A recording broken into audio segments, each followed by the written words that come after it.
Au Canada, près de 1 personne sur 2 aura le cancer au courant de sa vie, et 50% de ceux-ci en mourront. Donc, qu'on le veuille ou non, le cancer nous touche tous de près ou de loin. Mais tout d'abord, qu'est-ce qu'un cancer? Un cancer origine d'une seule cellule qui, au courant de sa vie, aura accumulé un trop grand nombre de mutations. Elle va donc se mettre à se diviser très rapidement et devenir immortelle.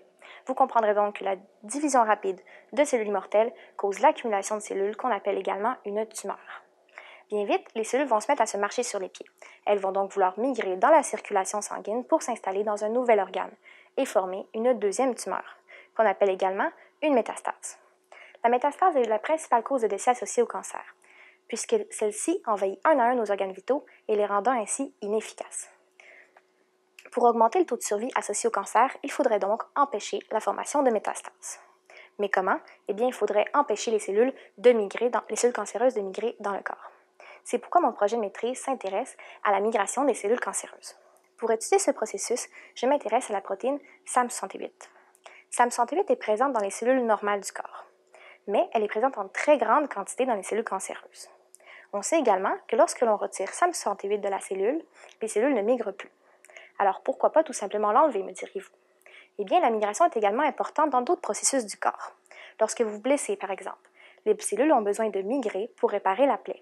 Ou lors du développement d'un embryon, les cellules ont besoin de migrer pour former nos différents organes. C'est pourquoi la migration est essentielle au bon maintien du corps humain. Ainsi, il faudra donc cibler uniquement la migration des cellules cancéreuses. Pour ce faire, on s'intéresse au fonctionnement de SAM68 dans la cellule. On sait que SAM68 possède deux fonctions principales, soit une fonction dans le noyau de la cellule, qui est en quelque sorte la tête de la cellule, et une fonction dans le cytoplasme de la cellule, qui est en quelque sorte le corps de la cellule.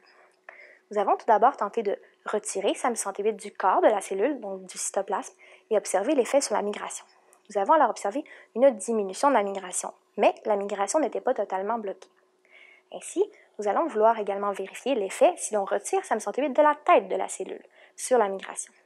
Ainsi, lorsqu'on comprendra mieux le fonctionnement de SAM68 tant dans le noyau que dans le cytoplasme, on pourra mettre le doigt sur le problème chez les cellules cancéreuses. Puisqu'en effet, tant dans le noyau que dans le cytoplasme, SAM68 effectue une multitude de tâches. Nous pourrons alors identifier la tâche problématique chez les cellules spécifiquement cancéreuses et ainsi empêcher la migration des cellules cancéreuses pour empêcher la formation de métastases et donc augmenter le taux de survie associé au cancer.